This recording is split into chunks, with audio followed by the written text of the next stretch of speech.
భారతీయ ఛానల్కి స్వాగతం. జై శ్రీరామ్, హర హర మహాదేవ్. మోదీ గారు ఈ మధ్య ప్రసంగిస్తూ ఎన్నికల ప్రసంగంలో ఒక మాట అన్నారండి. కాంగ్రెస్ కానీ అధికారంలోకి వస్తే, రాదనుకోండి, వస్తే వాళ్ళు మొత్తం హిందువుల ఆస్తులన్నీ కూడా వకత్ బోర్డుకి రాసిచ్చేస్తారు అన్నారు.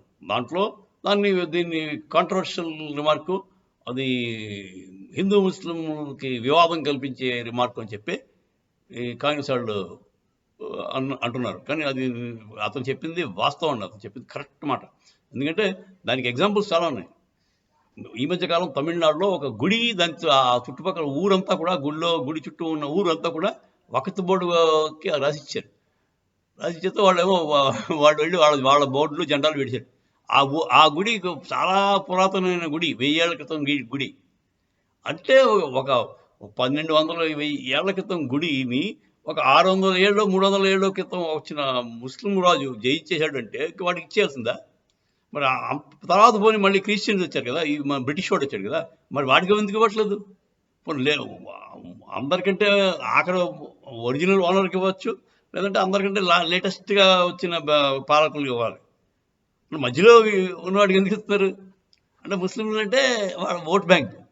క్రిస్టియన్స్ అన్నా పెద్ద లెక్కలేదు, ఎందుకంటే వాళ్ళ అంత గొప్పగా వేరు వాళ్ళు. సో వాళ్ళు కొంచెం ఆలోచిస్తారు. ఆలోచించకుండా గుడ్డిగా వాళ్ళ మద్రసాల్లో ఏం చెప్తే వినే మేకలు గొర్రెలు అనడానికి వీళ్ళు మన ముస్లిం ఒక్కళ్ళే చెప్పాలంటే అమాయకులు. వాళ్ళను వాడుకుంటున్నది కాంగ్రెస్ ప్రభుత్వం. సో ఇంకోటి, ఢిల్లీలో కూడా వకత్ బోర్డుకి ప్రైమ్ ఏరియాలో సైట్లన్నీ కూడా వాడికి ఇచ్చాడు ఎవడో కేజ్రీవాల్. అసలు ఈ వకత్ బోర్డు యాక్ట్ తెచ్చింది చాలా పొరపాటు.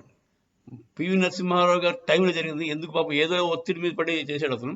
అంటే ఈ బాబ్రీ మస్జిద్ కూల్చివేత వెంటనే ఆయన మీద బోల్డ్ ప్రెషర్ వచ్చింది పాపం. ఆ ప్రెషర్ తట్టుకోలేక చేసినట్టున్నాడు అతను.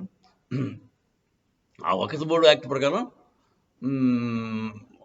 ఈ ఎనిమీ ప్రాపర్టీ అంటాడు. ఎనిమీ ప్రాపర్టీ అని ఒకటి ఉంది. ఎనిమీ ప్రాపర్టీని ఏం చేసేవారంటే, అప్పుడు పాకిస్తాన్లో ఎనిమీ ప్రాపర్టీ, మన ఇండియాలో మన ఎనిమీ ప్రాపర్టీ అంటే విభజన జరిగినప్పుడు ఇక్కడి నుంచి వెళ్ళిపోయిన వాళ్ళ ముస్లింల వాళ్ళ ప్రాపర్టీ అంతా కూడా దానికి అనాథగా ఉంటుంది కదా ఆ ప్రాపర్టీని ఎనిమీ ప్రాపర్టీ. ఆ ఎనిమీ ప్రాపర్టీ ఏం చేశారంటే, మనం హిందువులకి ఇస్తారు. హిందువులు అక్కడి నుంచి పాకిస్తాన్ నుంచి వచ్చిన హిందువులకి ఇచ్చేవారు. మొదట్లో అలా జరిగింది. అది మళ్ళీ వెనక్కి తీసుకున్నారు ఈ యాక్ట్ వల్ల. యాక్ట్ తీసుకుని దాన్ని వకత్ బోర్డు అన్నారు. ఆ వకత్ బోర్డు ఏకమొక్కి ఎలాగొచ్చిందంటే, ఎనిమీ ప్రాపర్టీ పక్కన పెట్టి ఎప్పుడెప్పుడో ఔరంగజేబు నాటి కాలంలో వాళ్ళది అని చెప్పి వాళ్ళకి ఇప్పుడు చేస్తారు. సో ఎనిమీ ప్రాపర్టీ పక్కనకి వెళ్ళిపోయింది. ఎప్పుడో ఒక 300 ఏళ్ళ క్రితం ఎప్పుడో వాడు చిన్న ఆ ఏరియాలో వాడికి అధికారం ఉంది అంటే, ఇప్పుడు మా బొబ్బిలి యుద్ధం జరిగింది, అప్పుడు ఏదో 2 బ్రదర్స్ వచ్చారు కదా సాయిబులు, వాళ్ళ సపోర్ట్కి. వాళ్ళు ఏదో అంటారు, ఆ సాయిబుల్ బ్రదర్స్ ఆ ఏరియా, బొబ్బిలి యుద్ధం ఏరియా కొంచెం, బొబ్బిలి ఏరియా కొంచెం వాళ్ళకి కబ్జా అయిందనుకోండి. ఆ టైంలో 10 ఏళ్ళు 15 ఏళ్ళు పాలించారనుకోండి. ఇప్పుడు మళ్ళీ వాళ్ళు కావాలంటే ఎలా చేస్తారు మీరు? అసలు ఇండిపెండెన్స్ ఎందుకు వచ్చిందండి మనకి? సాయిబులకి రానిచ్చుకోనాక 1947లో మనం స్వాతంత్రం ఎందుకు తెచ్చుకున్నాం? సాయిబులే పాలించాలి, బ్రిటిష్ వాడే పాలించాలంటే ఎందుకంటే మనకి ఇండిపెండెన్స్? సగం భూమి బ్రిటిష్ వాడికి రాసి ఇచ్చేద్దాం, సగం మిగతా సగం సాయిబులకి ఇచ్చేద్దాం. మనం అలా అడుగు తిందాం హిందువులందరూ.